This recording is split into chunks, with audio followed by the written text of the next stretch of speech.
So for men, that's an easy one. Heat to the testicles, high, the testicles ride low purposefully. And I'm not a urologist, I don't claim to be, but I always say something about the male piece. So when the testicles lay low, it's because they're not touching your body and your core body temperature is higher. So they like to be at a cooler body temperature. So a lot of men do saunas and jacuzzis and sit a lot, drivers. So we all know that this could affect motility, morphology, and functionality in something called the DNA fragmentation in the sperm, which is a topic in and of itself. So I think that obviously the male piece is important.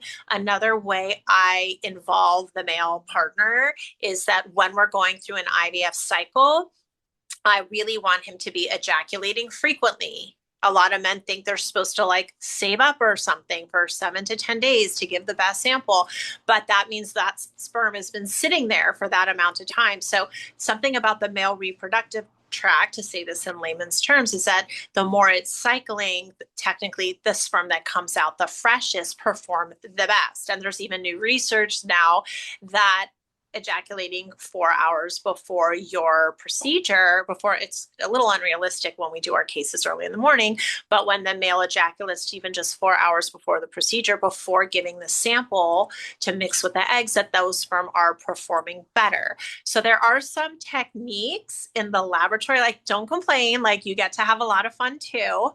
But there's a lot to be said about the sperm's piece. And I take that seriously. And part of my workup for the men does include a DNA fragmentation index because it is one hint that will allow us to try to make different changes as the man's preparing during stimulation, those 3 months, or sometimes I'll involve a urologist if it really comes to that. We have wonderful specialists in the community that I've worked with for many years to help with this. So we absolutely need that male piece, and we would love the man to be there to hear it. And if they're not here to hear it, at least they should get a call about it to help them do their part to make the success. Yeah, for sure. And I actually do that in my practice. If I see a new patient by themselves, I offer to do like a half an hour telehealth with the male partner. And then we have a tiny little like mini course on optimizing sperm health as well that we ask them to see before that telehealth because it's also like, let's get to know you, right? Like it's a collaborative journey and like I want to be a part of it too. So that's very helpful. Really